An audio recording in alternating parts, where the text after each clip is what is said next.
ঠাকুর, মা ও স্বামীজির চরণে প্রণাম জানিয়ে শুরু করছি স্বামী লোকেশ্বরানন্দ কর্তৃক সম্পাদিত Ramakrishna mission institute of culture, Golpark থেকে প্রকাশিত শতরূপে সারদা। আজ পাঠ করব শ্রী মা মনীষী বৃন্দের দৃষ্টিতে।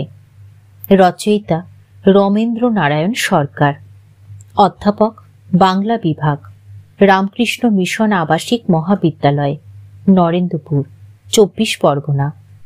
পাঠ করছি শ্রী মা মনীষী বৃন্দের দৃষ্টিতে, তৃতীয় পর্ব। রোলার বিচারপূর্ণ সমীক্ষায় শ্রী রামকৃষ্ণ সারদামণির দাম্পত্য জীবনে কোনো অস্বাভাবিকতার লক্ষণ ধরা পড়েনি। তিনিও ম্যাক্সমূলারের গ্রন্থে উদ্ধৃত প্রতাপচন্দ্র মজুমদারের অভিমতের প্রতি ইঙ্গিত করেছেন। অবশ্য তিনি প্রতাপচন্দ্রের নাম উল্লেখ করেননি। তিনিও ম্যাক্সমূলারের মতোই বলেছেন যে সারদামণির নিজের এজন্য কোনো ক্ষোভ ছিল না, বরং এক গভীর প্রশান্তিতে তিনি নিজে নিমগ্না ছিলেন এবং যারাই তার সংস্পর্শে এসেছিলেন তারাই তার জীবনের সৌম্য প্রশান্তির আলোক স্নানে ধন্য হয়েছেন। এছাড়া শ্রীরামকৃষ্ণের জীবনে সারদামণির অবদানের সবচেয়ে গুরুত্বপূর্ণ দিকটির প্রতিও রোমা রোলা পাঠকদের দৃষ্টি আকর্ষণ করেছেন। এ দিকটির প্রতি শ্রদ্ধেয় রামানন্দ চট্টোপাধ্যায় মহাশয় আগেই প্রবাসী পত্রিকায় পাঠকদের মনোযোগ আকর্ষণ করেছিলেন। আলোচ্য পর্বের প্রথম দিকে আমরা চট্টোপাধ্যায় মহাশয়ের উক্তির পরিচয় দিয়েছি। তার মন্তব্যের সঙ্গে রোলার অভিমত মিলিয়ে দেখলেই উভয়ের মধ্যে সাদৃশ্য চোখে পড়বে। রোলা লিখেছেন, রামকৃষ্ণ তাহার এই দায়িত্ব সম্পর্কে গভীরভাবে সচেতন ছিলেন এবং এর জন্য তিনি তাহার স্ত্রীকে বলিয়াছিলেন, যদি তিনি অর্থাৎ তাহার স্ত্রী ইচ্ছা করেন তবে তিনি নিজে তাহার জীবনের শ্রেষ্ঠ সম্পদ তাহার আদর্শকেও ত্যাগ করিতে পারেন।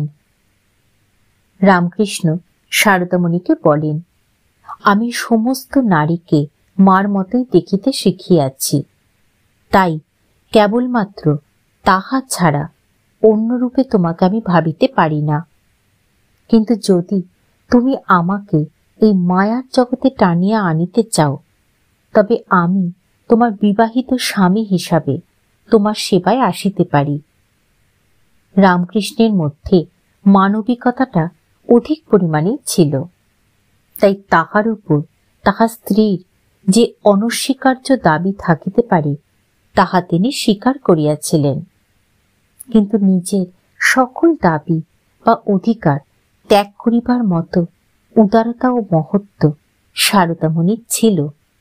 তাই সারদামণি স্বামীকে তাহার স্বকীয় আদর্শের অনুসরণ করিতেই উৎসাহ দিলেন এবং বিবেকানন্দ ইহা বিশেষভাবে উল্লেখ করিয়াছেন যে স্ত্রীর অনুমতি লইয়াই রামকৃষ্ণ তাহার স্বকীয় কাম্য জীবনের পথে স্বাধীনভাবে অগ্রসর হইয়াছিলেন।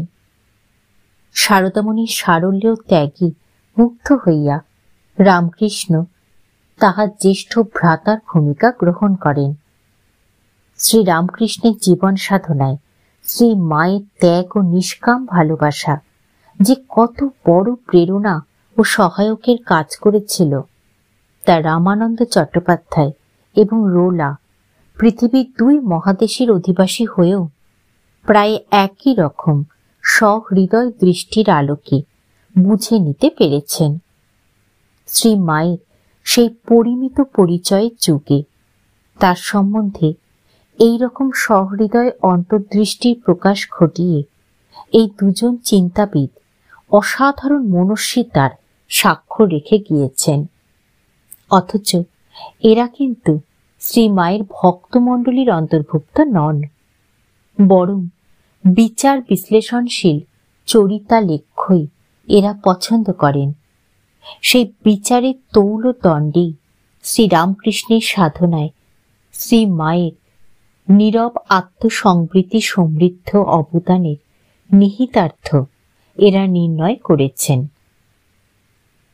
তৃতীয় পর্যায়, শতবার্ষিকী ও তার পরে। বাংলা 1360 সালের 8ই পৌষ, ইংরেজি 1953 খ্রিস্টাব্দের 22 ডিসেম্বর শ্রী মায়ের জন্ম শতবার্ষিকীর সূচনা। শতবার্ষিকী উপলক্ষে সভা সমিতিতে উৎসবে যেমন তাকে স্মরণ করা হয়েছিল, তেমনি বিভিন্ন পত্র পত্রিকায়, স্মারক এবং সংগ্রহ গ্রন্থে তার সম্বন্ধে বহু আলোচনা হয়েছিল। শতবার্ষিকী উপলক্ষে বাংলা উদ্বোধন এবং ইংরেজি প্রবুদ্ধ ভারত পত্র দুটির বিশেষ সংখ্যা প্রকাশিত হয়েছিল। এছাড়া দুটি মূল্যবান স্মারক সংগ্রহ গ্রন্থে ভারতীয় এবং পাশ্চাত্য মহীয়সী নারীদের জীবন ও কীর্তি সম্বন্ধে তথ্যপূর্ণ বিশ্লেষণ হয়েছিল। এই সমস্ত নারীর জীবন সাধনার সঙ্গে শ্রী মায়ের জীবন সাধনার যে একটি দীর্ঘ কালাগত সংযোগ সূত্র বর্তমান, উক্ত গ্রন্থ দুটির মধ্যে তার দিকে দৃষ্টি আকর্ষণ করা হয়েছিল। গ্রন্থ দুটির নাম গ্রেট ওমেন অফ ইন্ডিয়া এবং women cents of east and West.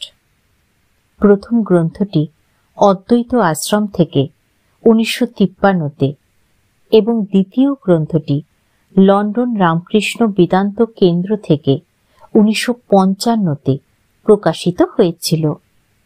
প্রথম গ্রন্থের যুগ্ম সম্পাদক ছিলেন স্বামী মাধবানন্দ এবং ডক্টর রমেশচন্দ্র মজুমদার।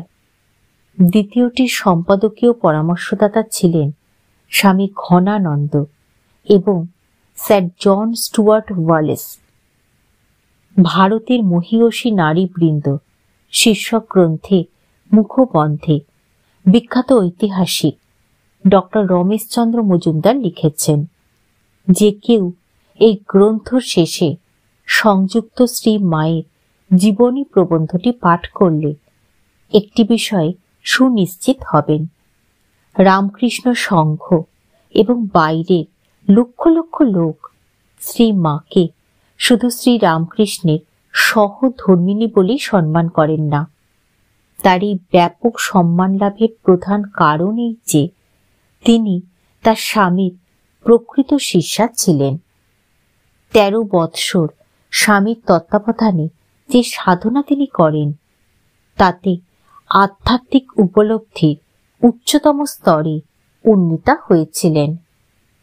এই কারণে স্বামীর মহাপ্রয়াণের পর রামকৃষ্ণ আন্দোলনের পশ্চাতে অদৃশ্য চালিকা শক্তি হিসাবে তার অবস্থান।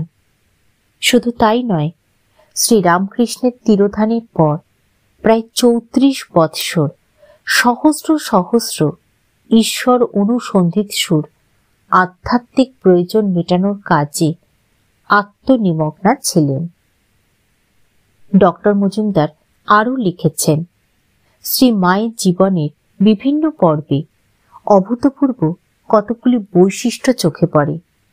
একজন সহজ সরলা গ্রাম্য বালিকা থেকে একটি বিরাট সন্ন্যাসী সংঘের অধ্যাত্ম নেত্রীর গৌরবে তিনি সমাসীনা হন। কতগুলি দিক থেকে ভারতীয় সংস্কৃতি এবং বিশেষত ভারতীয় নারীর বন্দনীয় গুণগুলি তার মধ্যে পরম পরিপূর্ণতা পেয়েছিল। এজন্য ভারতীয় নারীদের জীবনধারার সঙ্গে তার জীবন ও সাধনার ঐতিহাসিক এবং আধ্যাত্মিক সংযোগ অনুসন্ধানে আলোচ্য গ্রন্থে প্রয়াস খুবই প্রাসঙ্গিক।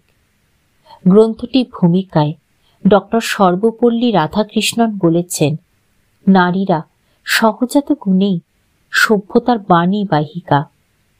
আত্মত্যাগের অসাধারণ ক্ষমতার জন্যই তারা অহিংসার আদর্শে প্রশ্নাতীত নেতৃত্বের অধিকারিণী। বিশ্ব শান্তির পথে শ্রী মায়ের জীবন একটি উজ্জ্বল অথচ স্নিগ্ধ দীপবর্তিকা। আজকের হিংসায় উন্মত্ত যুযুধান পৃথিবীর মানুষ তার জীবন ও আদর্শ থেকে শান্তির শিল্প প্রকরণ আয়ত্ত করতে পারে। ডক্টর রাধাকৃষ্ণন অন্যত্র শ্রীমা সম্পর্কে শ্রদ্ধা সন্নত অথচ আধুনিক যুগানুসারী বিচারণা করেছেন। উদ্বোধন পত্রিকার শ্রী শ্রী মা শতবর্ষ জয়ন্তী সংখ্যায় শতবার্ষিকী উপলক্ষে কৈবান্টুর রামকৃষ্ণ মিশন বিদ্যালয়ে তিনি যে ভাষণ দিয়েছিলেন তার মূল কথাগুলি সংকলিত হয়েছিল। উদ্বোধন পত্রিকার সংশ্লিষ্ট সংখ্যার রচনাসমূহ সম্পর্কে আমরা পরে অপেক্ষাকৃত বিস্তারিত বিবরণ দিয়েছি, কিন্তু প্রাসঙ্গিকতা রক্ষার জন্য সেই সংখ্যায় প্রকাশিত ডক্টর রাধাকৃষ্ণনের মন্তব্য এখানেই সংক্ষেপে তুলে ধরছি। এখানে তিনি আধুনিক যুগের মানসিক প্রবণতার প্রেক্ষাপটে শ্রী মায়ের অধ্যাত্ম জীবন এবং সংসার জীবনের গুরুত্ব নির্দেশ করেছেন। তিনি মন্তব্য করেছেন যে বিজ্ঞান ও গণতন্ত্র বর্তমান যুগের প্রধান উপজীব্য। তার মতে বিজ্ঞানের ভিত্তি প্রত্যক্ষ অনুভব এবং আমাদের দেশের ধর্মের ভিত্তিও প্রত্যক্ষমূলক। বর্তমান যুগে দ্বিতীয় বড় পরীক্ষা গণতন্ত্রকে অবলম্বন করে। এখানেও প্রাচীন তত্ত্বমসী রূপ মহাবাক্য অপেক্ষা গণতন্ত্রে মহত্তর ভিত্তি আর হতে পারে না। এই মহাবাক্য যে উপলব্ধির দ্যোতক, তার মূল কথা হল জাতি, বর্ণ, স্ত্রী, পুরুষ নির্বিশেষে প্রত্যেক মানব সেই ব্রহ্ম চৈতন্যের প্রকাশ মাত্র। সুতরাং প্রত্যেকেই আপন ঐহিক ও আধ্যাত্মিক পরিপূর্তির সমান অধিকারী। শ্রীরামকৃষ্ণের তিরোভাবের পর সারদা দেবী অনেক বৎসর জীবিত থেকে শ্রীরামকৃষ্ণের সকল শিষ্যের প্রেরণার উৎস হয়ে বিরাজ করেছিলেন। শুধু তাই নয়, জাতি কুল নির্বিশেষে সব শ্রেণীর নরনারীকে উদার সমদৃষ্টিতে তার স্নেহাঞ্চলে আকর্ষণ করতে তিনি সমর্থ ছিলেন। এ কেবল তার পক্ষেই সম্ভব, যিনি নির্বিশেষে ব্রহ্মকে নিজের জীবনে উপলব্ধি করে এক সর্বসংস্পর্শী হৃদয় সম্পদের অধিকারিণী হয়েছেন। আধুনিক ভারতবর্ষের অন্যতম শ্রেষ্ঠ চিন্তাবিদ, দার্শনিক ডক্টর রাধাকৃষ্ণন শ্রী মায়ের জীবনাদর্শের আলোকে এ যুগের বিজ্ঞান ও গণতন্ত্রের সীমাবদ্ধতার প্রতি আমাদের দৃষ্টি আকর্ষণ করেছেন।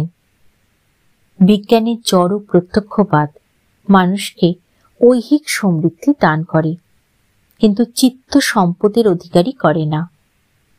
আধুনিক গণতন্ত্রের ধারণা কেবল শাসন ক্ষমতা দখলের অস্বাস্থ্যকর প্রতিযোগিতাকে উৎসাহ দেয়, মানুষকে ভালোবাসতে প্রেরণা দেয় না।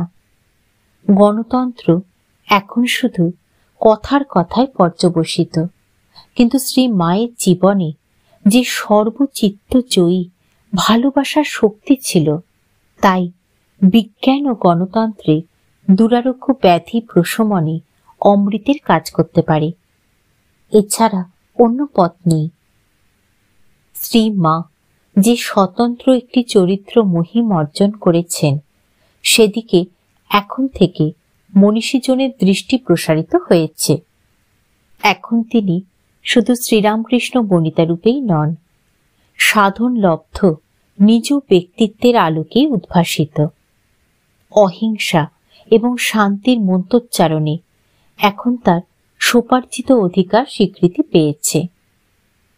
প্রাচ্য ও পাশ্চাত্যের নারী সাধিকাবৃন্দ গ্রন্থের মুখবন্ধ লিখেছেন শ্রীমতী বিজয় লক্ষ্মী পণ্ডিত। এই মুখবন্ধে শ্রীমতী পণ্ডিত বলেছেন, নারী সর্বযুগে এবং সর্বকালে তার পরিবারের বিশ্বাসভূমি রক্ষয়িত্রী। সুপ্রাচীন কাল থেকে কত নাম না জানা নারী লোকলোচনের অন্তরালে থেকে স্বামী ও সন্তানদের নীরব সেবা করে আসছেন। একই রকম ভাবে নিঃশব্দে ধর্ম বিশ্বাসকে লালন করে তারা সমস্ত জীবনে একটি সমন্বয়ের ক্ষেত্র রচনায় নিমগ্না থেকেছেন। শ্রী মা ছিলেন এমনই একজন নারী। এজন্যই তার জীবন ও আদর্শের একটি সর্বজনীন আবেদন আছে। স্বামীর নিঃস্বার্থ সেবা এবং তার ঈশ্বর সাধনার পথে সর্বান্তকরণে সহযোগিতা করে তিনি আদর্শ ভারতীয় গৃহিণীর মর্যাদায় অধিষ্ঠিতা হন। এই মহৎ ব্রতে নিবিষ্ট চিত্তা থেকেও তিনি অত্যন্ত সাধারণ এবং দৈহিক শ্রমসাধ্য কার্য অভিনিবেশের সঙ্গে সম্পন্ন করে যেতেন। স্বামীর সান্নিধ্যে তিনি কঠোর সাধনায় আত্মনিয়োগ করেন এবং সুউচ্চ আধ্যাত্মিক ভূমিতে উপনীতা হন। তবু বাস্তব দৈনন্দিন সংসার জীবনের দায়িত্বকে তিনি বিন্দু মাত্র অবহেলা করেননি। শ্রীরামকৃষ্ণের স্বাচ্ছন্দ্যের প্রতি তিনি যেমন নিয়ত সজাগ ছিলেন, তেমনি তার কাছে অর্থাৎ শ্রীরামকৃষ্ণের কাছে যে সমস্ত অনুরাগী ভক্তের সমাবেশ ঘটেছিল তাদের তিনি নিজ সন্তানের মতো পরিচর্যা করতেন। তার জীবন তাই ভারতীয় নারীত্বের যথার্থ আদর্শ প্রকাশক। এই আদর্শের দুটি দিক তার মধ্যে পরিপূর্ণতা লাভ করেছিল। সেগুলি হল ১. কর্তব্যে জীবন উৎসর্জন, ২. এই কর্তব্য নিষ্ঠারূপ কর্মযোগের মাধ্যমে আধ্যাত্মিক সমৃদ্ধি অর্জন। নারী সাধিকাবৃন্দের যে জীবন বৃত্ত আলোচ্য সংকলন গ্রন্থে তুলে ধরা হয়েছে তাতে আমরা এই শিক্ষা লাভ করি যে নিজের স্বার্থ বিস্তৃত হয়ে অন্যের সংগ্রাম ও বেদনার সঙ্গে নিজেকে সম্পৃক্ত রাখতে পারলে আত্মোপলব্ধির পথে কিছু অগ্রসর হতে পারি। এই মহীয়সী সাধিকাগণ মুখের কথায় উপদেশ দেননি, তাদের জীবন ও সাধনার আলোতেই তাদের উপদেশ প্রকাশমান। শ্রী মা যেন এই সমস্ত সাধিকা নারীর জীবন পথের প্রান্তে দাঁড়িয়ে পরিপূর্ণতার আহুতি দিয়েছেন। আলোচ্য গ্রন্থে ভূমিকা লেখক কেনেথ ওয়াকার যে মন্তব্য করেছেন তার সারার্থ তুলে ধরছি। তিনি বলেছেন, শ্রী মা সারদা দেবী তার শিষ্যগণের কাছে কখনো সরাসরি বেদান্তের দার্শনিক তত্ত্বসমূহ প্রচার করেননি, কিন্তু তার উপদেশের পিছনে বেদান্তের ভিত্তি ক্রিয়াশীল। তিনি অত্যন্ত বাস্তব ব্যবহারিক জ্ঞানেরও অধিকারিণী ছিলেন। তিনি তার নিজ জীবনে মানবজাতি এবং মানুষের বিভিন্ন ধর্মের মূলগত ঐক্য প্রদর্শন করে গিয়েছেন। কেনেথ ওয়াকার ভক্ত অন্নপূর্ণার মাকে দেওয়া শ্রী মায়ের সেই অন্তিম উপদেশের কথা স্মরণ করেছেন। তাতে শ্রীমা বলেছিলেন, যদি শান্তি চাও মা, কারো দোষ দেখো না, দোষ দেখবে নিজের। জগৎকে আপনার করে নিতে শেখো, কেউ পর নয় মা, জগৎ তোমার। এই সংক্ষিপ্ত সহজ সরল উপদেশের যে সুগভীর তাৎপর্য বর্তমান পৃথিবীতে বিদ্যমান তার প্রতি এই বিদেশি চিন্তাবিদ বিশ্ববাসীর দৃষ্টি আকর্ষণ করেছেন। তিনি লিখেছেন, এই কয়েকটি সরল শব্দের উপদেশ কথায় শ্রী মা আমাদের সেই অগভীর স্বার্থকেন্দ্রিক অহমিকা সম্পর্কে সচেতন করে দিয়েছেন। এই স্বার্থকেন্দ্রিক অহমিকাই এক মানুষকে অন্য মানুষ থেকে বিচ্ছিন্ন করে দেয়। এই উপদেশে তিনি মানবতার অন্তর্নিহিত ঐক্যের উপর জোর দিয়েছেন। এই ঐক্যবোধে তোমার আমার প্রভৃতি শব্দের স্থান নেই। কেউ অনাত্মীয় নয়, সব আপনজন। শ্রী মায়ের জীবন ও বাণীর গুরুত্ব যে ভারতবর্ষের সীমানা পার হয়ে বিশ্বের দুয়ারে আপন স্থান করে নিচ্ছে, শ্রীযুক্ত ওয়াকার সে সম্পর্কে জগৎবাসীর দৃষ্টি আকর্ষণ করেছেন। জীবনের অন্তিম লগ্নে কোনো ভক্ত নারীকে অতি সাধারণ ভাষায় শ্রী মা যে কথা কটি বলেছিলেন, তাতে বিশ্ব মৈত্রী ও আন্তর্জাতিক সম্প্রীতির মন্ত্র সংহতির আত্মপ্রকাশ ঘটেছে। সাধারণ অতি নগণ্য কাজে নিষ্ঠা বিনিয়োগের দ্বারা আধ্যাত্মিক উৎকর্ষ অর্জনের উপায়ও মায়ের জীবন থেকেই বিশ্ববাসী এখন পেয়ে যেতে পারেন। ভারতবাসীরও একথা সহজেই হৃদয়ঙ্গম হবে যে বাটনা বাটা, কুটনো কাটা, রান্না করার মতো অত্যন্ত তুচ্ছ অথচ অত্যাবশ্যক দিনযাত্রার কাজে নিষ্ঠার যেমন প্রয়োজন, তেমনি জীবনের শ্রেষ্ঠ উদ্দেশ্য ঈশ্বর লাভের জন্য প্রয়োজন একাগ্রতা। এই নিষ্ঠা যেমন কর্মযোগের চাবিকাঠি, এই একাগ্রতাও তেমনি জ্ঞান ও ভক্তির প্রবেশপথ। এই দৃষ্টিকোণ থেকেই শ্রী মায়ের সরল অনাড়ম্বর জীবনচর্চার অন্তরালবর্তী মহিমাটুকু এখন দেশি বিদেশি চিন্তাবিদদের মনকে নাড়া দিচ্ছে। ঠাকুর, মা ও স্বামীজির চরণে প্রণাম জানিয়ে শেষ করছি আজকের পাঠ, শ্রী মা মনীষী বৃন্দের দৃষ্টিতে তৃতীয় পর্ব।